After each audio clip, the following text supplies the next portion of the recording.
time. Hello, welcome to the Saving with Steve show, where we talk about the ins and outs of money, pretty much everything under the sun that relates to you having a happier, healthier relationship with money. My name is Steve Sexton. I want to thank you for joining us today. We hit a little bit of a milestone. We're over 600,000 listeners just here in the United States, and we exceeded over 100,000 overseas. So we're continuing to expand. In fact, up next, we have an international best-selling author. His name is Sam Gopinathan. He wrote this wonderful book called Connecting is Caring, and it's about communicating caregiving. Now, one of the big things a lot of people don't realize, and you might be dealing with this with your family, your friends, parents, baby boomers are retiring just tons every single day. The census data shows 11.8 million people in the U.S. are 80 years or older. The number is expected to grow 2 times by 2050. And looking at the people at age over 65 will triple. You know what? The big question is, what does it take to provide proper care here in 2023 moving forward? And we have Sam here to answer those questions for us. Sam, welcome to the show. Thank you, Steve. Thank you for having me on the show. I really appreciate it and able to connect with your audience. Thank you so much for having me on your show. Now, I've got to start with this because I was looking at your bio and you spent 22 years. You're actually an engineer by training, and you spent 22 years working for 3 different Fortune 500 companies. So what prompted you to say, okay, I'm leaving corporate world, gonna go start my business, which you're the founder of New Wave Home Care in Pasadena. What prompted you to do all that? Steve, it's a blessing in this case that happened to me. Life happens, and back in 2009, when we were going through the major recession back then, I was vice president for a company, and I lost my job to the recession.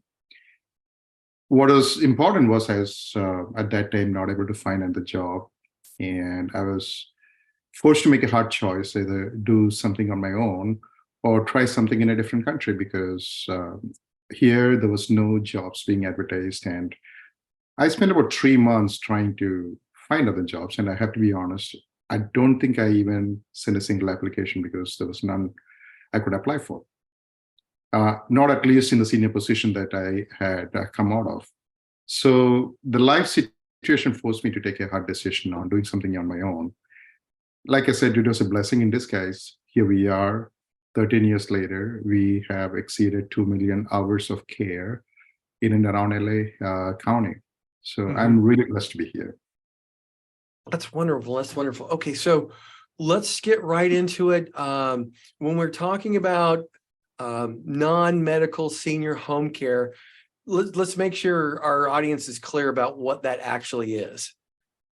When we talk about home care, there's a lot of confusion regarding home health care and home care. Home care is the non-medical aspect. When people reach a certain age and they're not able to do things on their own, you need somebody to help them with the basic duties. We call it the activities of daily living, ADLs. Can be simple things like giving your parent a shower, cooking meals for them, taking them to doctor's appointment, taking them for community outreach activities, to make sure their life continues in the same manner that they had enjoyed all these years, and make it more meaningful for them in their golden years. That's the basic definition. But the advanced stage of care, now we can imagine if somebody has some form of dementia and they're living in the home, they cannot live without somebody being there to help them 24/7. Or a different scenario, you can think about somebody who is completely bedbound. They cannot do their daily activities without somebody helping them. There are clients that we take care of. We even have to turn them in their bed every 2 hours. So none of this is medical in nature because we don't do any injections. We don't do any medication management as such. What we do is provide the non-medical care, which is a significant part of an elderly person's life. I see. So a lot of people don't realize that medication injections are not part of that. A lot of people do not realize that. And again, the definition of this changes with each state. Now, we are in the state of California. where non-medical home care agencies are not permitted to provide any kind of medication injections. Even if we have an RN in our staff, we are not permitted to do that. We are not licensed to do it. Mm-hmm. Different states have defined it differently. So depending upon which state you hail from, the amount of service that a home care agency can provide varies depending upon which state you are from. I see. I see. Now, now, in-home care, there's a lot of benefits. There's a lot of challenges. So let's start walking into, hey, what are the challenges and, what are the benefits of that? The in-home care, to start with, we call it aging in place for an elderly person. They want to continue living in the home till the transition. That's 90% of the people, they want to age in place. Mm-hmm. That said, not everybody has the resources to make it happen. Family supporting it, financially being able to do it. Only about 40, maybe 50% of the people who want to age in place can actually afford to do it on their own. Mm-hmm. I see. Now, do you encourage people to get insurance? What do you encourage for things like this? Because you see it all the time. You see the effects financially, the whole shot.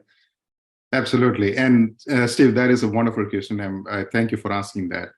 The reason I say that is I get a lot of questions from sometimes potential new clients where they say, we have excellent insurance, so that should take care of everything, right? Come to find out, they have medical insurance, Medicare, which does not cover for the care aspect of it. It covers only for the medical aspect of it.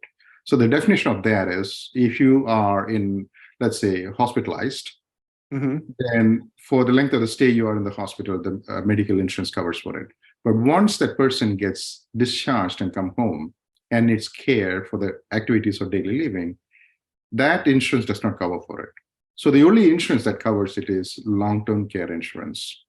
Now, this is important because you said your target audience is average age of between 40 to 60, 65. Mm-hmm. This is the time they have to consider buying into a long-term care insurance. Buy it sooner than later because this is an insurance that is going to be worth every penny you're going to pay for it. Okay, so long-term care, yeah, sorry. Oh, actually, I agree with that. If you look at a long-term care insurance, the younger you are, the less expensive it is, the better coverage you can get. The older you are, the more health issues you have, it becomes more expensive, and you might not even be able to get it. Absolutely. So between the age of 40 to 50, that's the best age to get a long-term care insurance. And while I say this, we don't sell insurance, but we work with a lot of clients who had purchased long-term care insurance and they're enjoying the benefits of that. So I can speak with a lot of authenticity, how beneficial it is for them.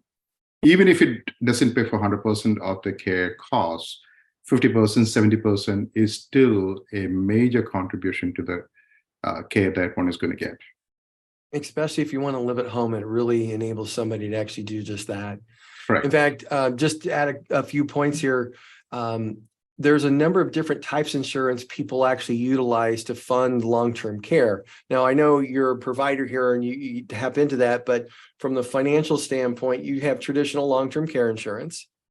People are using what's called a hybrid policy with life insurance, where whether you use the whole amount for long-term care or it becomes a death benefit, that works out for a lot of people. And for people who can't qualify for either one of those, you can get what they call income riders with annuities, and those income riders will actually double the payment if somebody needs it for assisted or one of the long-term care where they can't handle 2 of the 6-day living activities.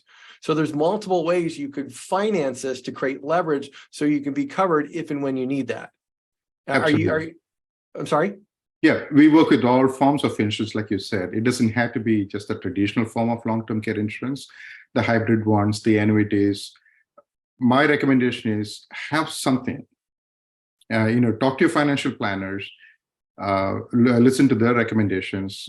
Sooner than later, buy a long-term care insurance based on what recommendations you're getting. Look through the parameters that you're choosing, because that also decides how much benefits you're going to get. Go ahead. Like, for example, if you have a inflation rider, 5% if you can get that, that'll be the best kind of option out there. So your financial advisor would be the best person to guide you on that. I would highly encourage everyone to have the conversation with the financial planner, decide on what's the best type of long-term care insurance that they should be getting, and get it sooner than later. I agree, because if you find out that you could afford it all yourself, no big deal. That works out well. You have an option to either insure it or not. Absolutely. But if you're in a situation where it'll adversely affect your your retirement, change your lifestyle significant, if you don't have it, you have the opportunity to look into it and say, hey, I should do this because this is going to get us where we want to go, and it's not going to make my wife or spouse destitute if it's going to happen to me and I go first. So Sam, stick with us. We're going to be right back. Everybody will be right back with some more Saving with Steve and Sam. Perfect. Stop. You all right? I'm just recording from my sore throat, so. Oh, okay. That's the perfect time to do one of those. I know. I'm just holding it back till the break came in, so thank you for that. Oh, no problem. I had one person who had who was doing the same thing, but it just hit him mid episode or mid segment, and I'm just like, okay, we're taking a break. So okay, so we're gonna let's see, Cameron. We're gonna go ahead and get started with segment 2 with Sam Gopinathan, and here we go. Let's see, we need to do a different intro. Hello. Okay, here we go. 5, 4, 3, 2, 1. Hello, welcome back to the Saving with Steve show, where we talk about the ins and outs of money. I truly want to thank you for tuning in, and I appreciate you letting your friends and family know about our show. All the replays are available at savingwithsteve.us. If you're enjoying the stories of helpful information and on Saving with Steve, then I encourage you to look into a few of our subscriber units, which is YouTube channel, UK Health Radio, BBS Radio, Talk Radio New York City, E360 TV, AM/FM 247. They're a wonderful syndication group. You want to check them out. We're all about helping people and answering their questions to live a life of better financial and spiritual nature. Now, we have Sam I'm sorry, Sam. So we have Sam Gopinathan here. He's got this wonderful book. It's called Connecting is Caring. It's about going beyond the call of senior care in the Silver-Haired Tsunami area, which is where we're at right now. I love that term, Silver-Haired Tsunami, because that's what's really happening. And we've been talking about things like home care benefits versus challenges, what in-home care is versus facility care, some of the things that we're looking at here. One of the things I did want to ask you is this. There's a prevalence for elder abuse. And how do we go about avoiding that? Because that's a big thing nowadays. It is the fastest growing crime. In my 13 years of doing this business, we have been involved in rescuing several seniors who had lost anywhere from $150,000 to a couple of $1 million. And it is a big problem, more because the laws are not stringent enough. And we need to do everything to make sure that we protect ourselves. So in my book, I talk about having a trusted ring of advisors. The trusted ring of advisors can include your financial planner. You can have the option of having a fiduciary when it comes where you are not able to manage your business on your own, having a care manager, CPA, all the trusted professionals that you have interacted with in your prime. You want to keep them as a trusted ring of advisors as you move forward. They are able to provide you the additional eyes on the senior. This is extremely important because when we are in our prime, we are able to handle a lot of things on our own. Personally speaking, for me, 20 years from now, 30 years from now, I may not have the same faculty to address everything that comes my way. So if you were to plan ahead, create your trusted ring of advisors, make sure you have your planning done, the retirement planning done, the trust, everything done. Who is in charge? What level of authority you want to give them? What are the checks and balances? This is extremely important for you to do it, because this is what is going to make the difference between an elder abuse. I'm talking more specifically about the elder financial abuse and other forms of elder abuse too. And unfortunately, what we also see is a big chunk of the elder abuse comes from the family. It's an unfortunate truth. So we have to be realistic in setting up our parameters, who is in charge and what's the extent of authority that we are giving to each. Are you putting somebody who has the ability to do it? Like if I were to appoint somebody in my family as a trustee, the first question is, do they know what it takes for them to be the trustee? If not, you're better off appointing a fiduciary, appointing your CPA or financial advisor as your trustee to take care of the right decisions for you. Now, the healthcare decisions, you can appoint a care manager, and the care manager, you can give the care manager the parameters, your wishes.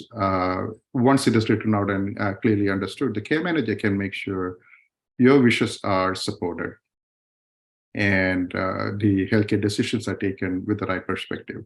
So there are a lot of things that you could do. The planning is a crucial part to avoid elder abuse and having more eyes on the seniors. I totally agree with that. In my 20 plus years of doing this business, there's been about 3 times where we've had to get involved with bringing, who Adult Protective Services are, where, how to put it,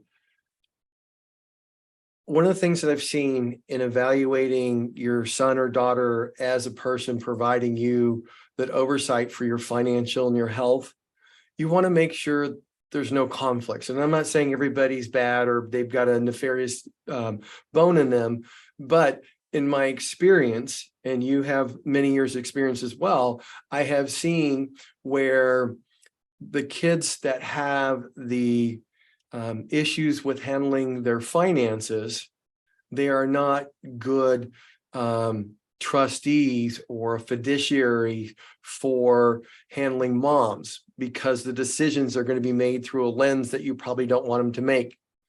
Or they're going to look at saying, hey, I need to borrow some of this because I'm having a financial issue, to the point where I had one who actually went and bought a farm. And when I talked to his mom, I come to find out, she goes, I don't even know why he wanted me, why he bought that. I didn't want that. I didn't know that. And I had to tell him, I go, you're going to have to sell that farm, because if your mom needs that money for long-term care, Adult Protective is going to Services is going to say, why did you spend it on a farm? And I said, then you're going to have some issues there. And he immediately turned around and sold the farm, and, stayed out. But after that, I encouraged her to get a fiduciary.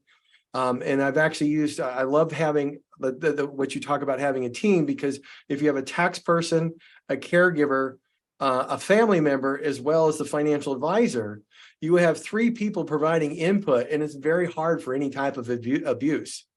Absolutely. And even with, sometimes you have caregivers like yourself, they might come in, a couple times a week to begin with, but family members are taking care of it in between then. And you realize, what, this family member is not turning them in, they've got bed sores. Or you realize all those things that are very, very important for the quality of care for the individual. Because I personally have a mom who wants to stay home, and we're looking into this, and we've already found people, but I totally understand where you're coming from. And quite frankly, I love my mom, but you know what? My mom and dad are 87. They're slowing down. They're starting to forget stuff. So when you talk about the faculties, that's very, very important. You have somebody that was very sharp, like a tech, remember everything, but they're not doing that anymore. Absolutely. And also, speaking of caregivers, there is quite a big temptation to hire caregivers privately. And this is another area where the elder abuse happens, and we have seen a lot of that. It is more expensive to go to the agency like ours.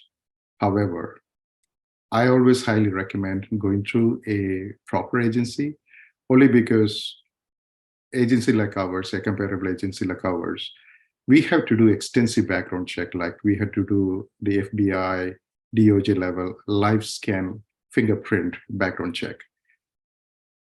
If there is anything in the background, we cannot hire them unless the state overrides something and gives us the permission to do it. Mhm. When you hire privately, you don't have the ability to do that. And then there is no oversight. There is Mhm. no backup. Let's say caregivers, they're human. They have families. Something happens to their family, they fall sick. So when you hire privately, you are on your own. And let's say if the elderly person is managing the schedules on their own, we get a lot of calls saying that, can you cover the shift this weekend for me? My regular caregiver is sick. We often help such clients, and after a while, they change completely, turn the care to our agency, and then we handle the rest of the care too. The reason being, there is accountability, there is support, there is oversight, training. I could talk quite a bit about it. If you're hiring privately, you run the whole risk, and particularly in California and states like California, you become the employer. Mhm. And let's say if the caregiver were to get injured while working, which is significantly high in the healthcare industry, you are going to be spending a lot of money. I have personally come across people who lost their homes, their lifetime savings. They thought they were saving money, but ended up being 10 times more expensive going the route of private caregivers. So I would highly encourage people not to make that wrong choice. I agree with that. I used to be an executive at the Automobile Club, and I remember a few cases where basically they didn't notify that they had an in-home caregiver because they were doing it with a private person, and that private person fell and got hurt. And in one case, we paid out the total limits, and even on top of that, there was more that was coming from them, and they had to mortgage their house to get to where they are. So yeah, I totally agree with that. You know what, Sam, we're going to have to wrap up real quick. Is there any piece of advice that everybody should know if they're looking at a caregiver? Meet with the caregiver, meet with the people from the agency. The assessment that an agency does. What I have seen, a lot of the agencies focus on the medical aspect of it and the medication aspect of it, which is important. Don't get me wrong. But I personally consider understanding the client for them as a person. That is more important because the care is not the same for two different clients. You had to understand your client, you had to understand the personality, you had to understand what the likes are, dislikes are, what works for them, what doesn't work for them. With that level of assessment and training that the agency can provide the caregiver. So I always encourage families to have good conversation with the agency first. Ask them for referrals. Ask them, "Hey, can I speak to one of your clients?" Just to find out how their experience is using your agency. Do your due diligence because only you can look out for you. Yep, I agree with that. Sam, I want to thank you for being here today. Now, if somebody wants to get a hold of you to connect you with your service, how do they go about doing that? They can reach me through our website. It's www.newwavehomecare, or one word, newwavehomecare.com. Mhm. Or they can email me directly, sam@newwavehomecare.com. Or they can call me directly at 888-385-9898. Sam, I want to thank you for being on the show. Everybody, if you'd like to get in contact with Sam, please go to newwavehomecare.com. Call Sam at 888-385-9898. Sam, if also, you might want to pick up this book. If you're considering this, looking at for family members or yourself, it's called Connecting is Caring by Sam Gopinathan. And you really want to take a look at it because it could make a difference in your life. So Sam, with that, I want to thank you for being on the show. And I would like to have you possibly back again talking about other subjects in reference to your field. Thank you, Steve. Thank you for having me on your show. This has been an absolute pleasure. Thank you. Appreciate it. Everybody stick with us. We'll be right back with some more Saving with Steve. Hello, everybody. Steve Sexton here. I want to welcome you back to the Saving with Steve show. Now, I just want to do a little quick share of the screen here. I've got a little piece I want to share with you. It's called Irrational Exuberance. You should be able to see here this really shortly here. You'll notice up here, this is the seasonal adjustment from inflation report that just came out a few weeks ago, showing what inflation is like here with the month of June. Okay, you'll notice that food at home, food away is up. You know what? Total energy costs are up, but you'll notice energy commodities, gas, fuel oil, energy services, utility piped in, and used car and truck sales are down. But I want you to see this in the red box here. They're significantly down where everything else continues to move forward. And if those pieces hadn't gone down, it's very important to understand that inflation would be a lot higher than what it is today. Now, let's talk about this. And you're already seeing it right now at the pump. Many of you are paying anywhere from 60 to 80, $1.20 more at the pump. And why is that occurring? Because a few months ago, Russia, as well as OPEC, reduced oil production by 2.5 million barrels a day. And you know what? You're going to see anything that has to do with petroleum. That means wrappers, cars, shelter, medicines, apparel, anything that's used to make those items with oil is going to increase in cost. And you know what? We just heard today, or you know what, recently, that the Fed is looking at raising interest rates because we're seeing inflation go up. Folks, these bubbles, they're just economically lining up. So if you think about it, we go back to COVID. We have a supply chain bubble. We have an interest rate increases that we've seen over the last 9 months, right? Okay. Saw the market go down. We saw the interest rate increases. We are starting to see pressures on real estate. In fact, Janet Yellen has come out and said, hey, look, we got $15 trillion in real estate debt. Big real estate. This is because of the office buildings and people aren't going back in, so they're not full. So you know what? Now it's time for these companies to refinance. They were paying 2.5. Now they're going to have to pay 7 or 8. Same with small businesses. 60% of our economy is made up of small businesses. That's people employ 5 to 500 workers, and their credit is getting compressed because they can't get the same interest rates, which means their margin is going down. We're seeing manufacturing orders get smaller and smaller. In fact, we're seeing issues with China, where a lot of manufacturing is done in the world. Their economy's beginning to slow down. It's going into a recession. On top of that, we're seeing things like the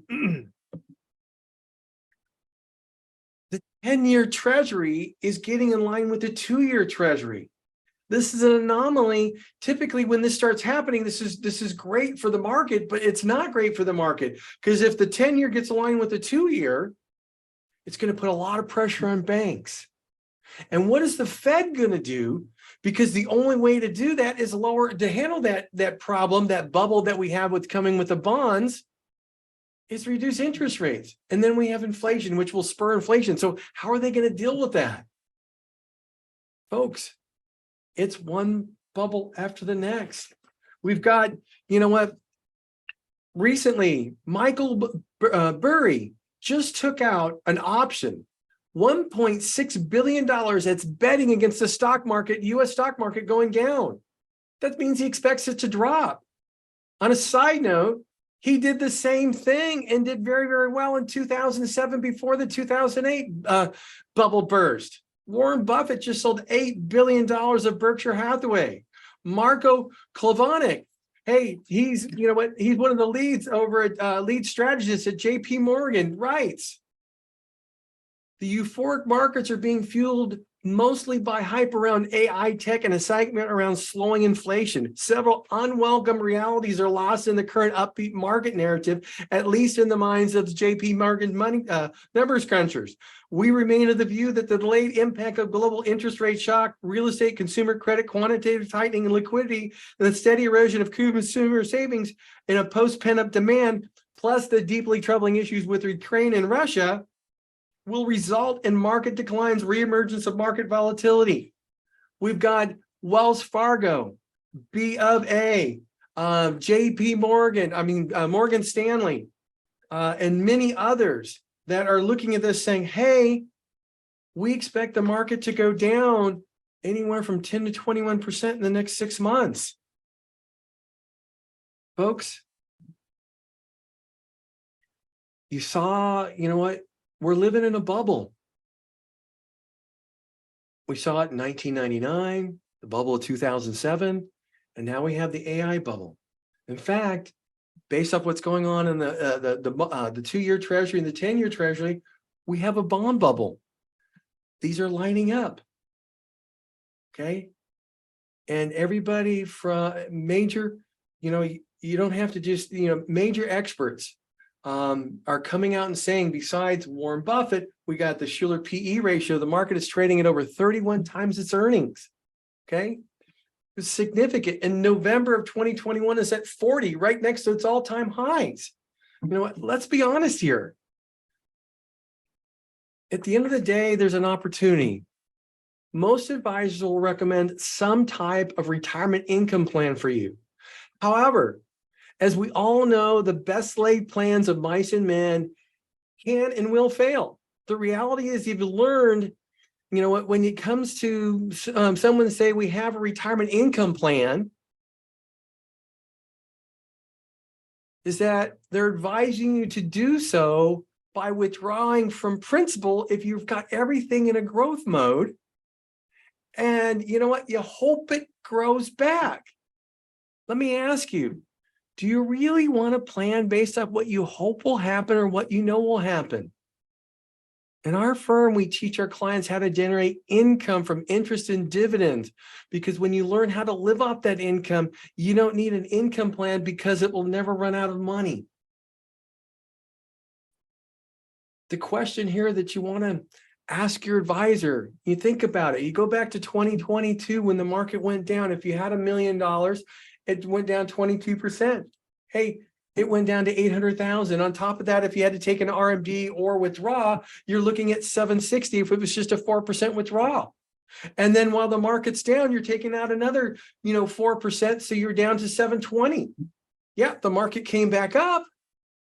But the question is, how are you going to get to even? It might be a great question to ask your advisor. So folks, this is a great opportunity to look at, how do I create interest and dividends to support and maintain my lifestyle, as opposed to selling off principal in hopes that it'll return someday? I want to thank you all for joining us today. I hope I left that thought for you there, and we'll look forward to seeing you next time. Be safe, stay healthy. This is Steve Sexton signing out with Staving with Steve.